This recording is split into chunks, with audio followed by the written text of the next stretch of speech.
Na tukiangazia mengine ni kwamba Rais William Ruto hii leo amewasuta viongozi wa upinzani akisema hawana misingi yoyote ya kuongoza nchi, akidai kwamba hawana maono bali ni cheche za matusi na kumlenga rais. Aliyasema hayo alipozuru mtaa wa Kibra na Lang'ata ambapo alifungua madarasa 53 katika shule 3 za Kibra pamoja na kukagua mradi wa ujenzi wa nyumba za serikali, kama anavyoeleza mwanahabari wetu Melita Oletenges.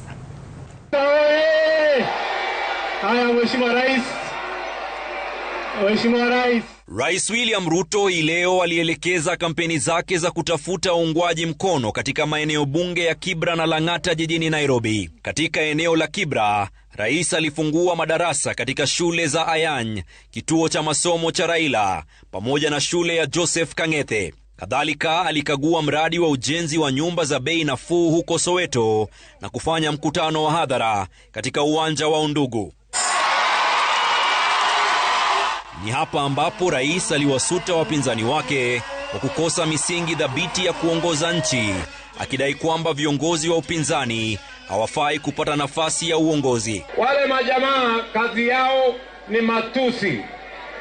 Ati ile kazi kubwa wamefanya, ile ya maana sana, ati nikunitafutia jina ati Kasongo. Sasa hiyo ni kazi mtu anaweza kusema amefanya, si hiyo ni ufala? Ati kupatia mtu jina ndio kazi kubwa amefanya? Rais amewakashifu viongozi hao wakisema kuwa wanawapotosha Wakenya kwa kuikosoa serikali wakati ambapo imepiga hatua za kufanya maendeleo nchini. Wale majamaa kazi yao ni matusi. Kazi yao wako na hasira mingi, wako na vitimbi mingi, wako na kiburi mingi, na matusi mingi, lakini ajenda hawana, mpango hawana, sera hawana, ajenda hawana. Rais akipigia debe utendakazi wake na kusema kwamba siasa za upinzani hazitomzuia kuendelea kutekeleza ajenda na taratibu zake za maendeleo. Munasema tuendelee na kazi ama mnataka wale watu watuletee fitina? Tuendelee na kazi.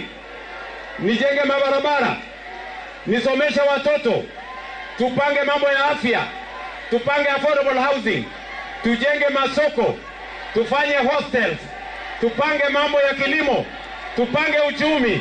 Wangapi wanasema tuendelee na kazi, tuendelee na kazi, tuendelee na kazi? Rais pia alipigia debe serikali ya broad-based na kusema kwamba ndiyo njia ya kuleta maendeleo zaidi nchini. Melita Oletenges, Runinga ya Citizen.